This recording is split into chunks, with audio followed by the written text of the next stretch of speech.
Of travel rush expected this holiday. AAA is expecting nearly 6 million people to fly this week as we learn more about that terrifying turbulence incident. And we're hearing from one of the passengers on board. Trevor Alt has the story now. Good morning, Trevor. A scary situation for that mom.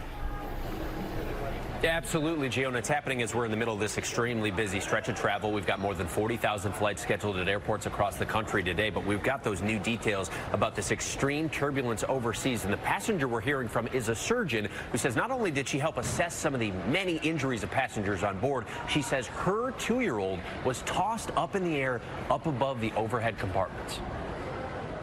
This morning, an investigation underway into that stunning severe turbulence incident that injured dozens of passengers overseas.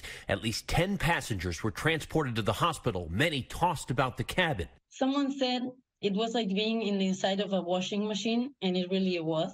Surgeon Cecilia Laguzzi was on board, saying the plane felt like it was free-falling for 6 or 7 seconds. The turbulence so strong it threw her 2-year-old up into the ceiling above the luggage compartment. We were trying to find him on the floor and started screaming his name until someone told me, "Are you looking for a baby?" And I said, "Yes." And he said, "Well, it's up there," and he pointed up. It was an image I will never forget. He was crying, he was very scared, and we were all very scared as well.